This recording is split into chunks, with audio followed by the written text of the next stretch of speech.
Welcome to Authentic Expressions. My name is Mi Lim. Today's video will focus on the pitfalls of self-judgment, and it's my pleasure to have my colleague co-present with me. Hi, my name is Melissa Cromarty. I'm a therapist at the San Antonio Behavioral Healthcare Hospital. Clearly, criticism and judgment weighs us down and continuously robs us of our sense of happiness, adequacy, significance, and worth. It is common for individuals to inflict pain upon themselves by continuously nurturing the self-critical thoughts. These judgmental beliefs devalue us and robs us of our relationship with ourselves. Decades of self-judgment not only holds us back, but it keeps us small and weakens our resolve to create the best versions of ourselves. I'm going to walk through an example of the impact of self-judgment on one's emotional wellness. For fear of judgment and criticism, I keep people at arm's length. In relationships, I have the tendency to hang on to feedback from others and habitually dwell on these negative thoughts. When I assume that others have negative thoughts about me, I ruminate on these thoughts and soon adopt them as my personality flaws and readily become one with these flaws. Some of the thoughts that I dwell on include, I don't want to call attention to myself. I don't want to rock the boat. I don't like being the center of attention. I don't want to look ridiculous and stupid. It is best to keep quiet because I might say the wrong thing. I don't want to disappoint my parents or my teachers or my friends. As a child, I was scared of stepping out of line for fear of being judged or criticized. For fear of saying the wrong thing, I often study a situation, critique it, overanalyze it, and weigh out the consequences before I act. I constantly worry that my actions would displease others. I inflated my mistakes and replayed scenarios of minor mistakes and became extremely critical of myself. Additionally, I lived under the constant threat that others would use my mistakes as ammunition against me. I often experienced decision paralysis because I assumed that others would criticize my decisions. I seldom initiated activities or take a lead. In social settings, I depend on others to take the lead so I don't have to deal with criticisms. I adopt the mission of doing things to make others happy. This state of existence is inhibiting as I set the ceiling for my own happiness.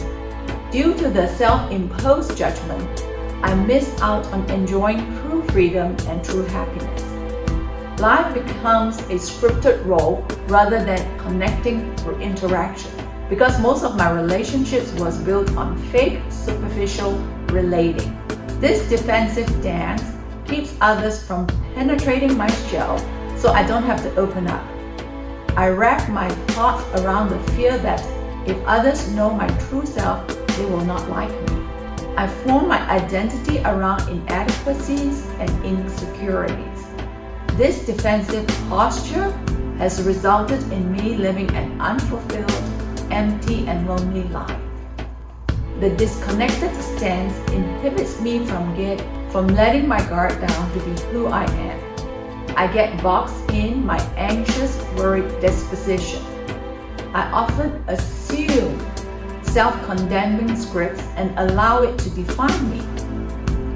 To liberate myself, I want to start living for me and acknowledge my own thoughts. Instead of being wrapped up in pleasing others, I want to seek self-acceptance. I want to accept my own humanness and make room for mistakes that enhances my growth. I want to recognize that I am human with emotions and freely liberate myself from oppressive thoughts. I would like to reduce the chaotic noise in my head, but instead instill a calm, accepting energy within me.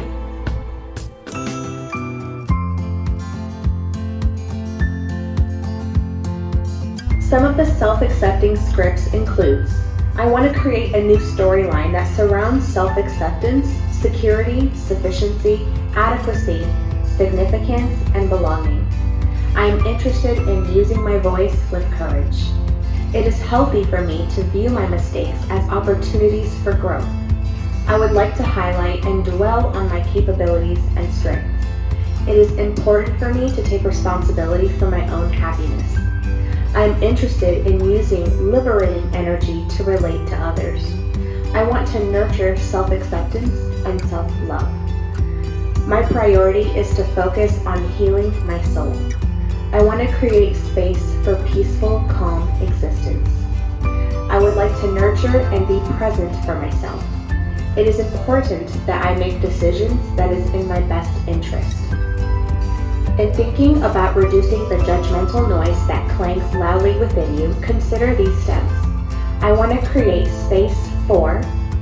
I like to nurture. I am interested in making room for. I would like to highlight my. With courage, I will. Self-liberating thoughts to celebrate me are. New storylines to build upon are.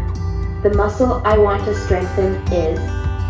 Priorities to cultivate include. In closing, to liberate yourself, make it a habit to practice compassion, kindness, and consideration. Value your intrinsic worth and shed more light on your uniqueness.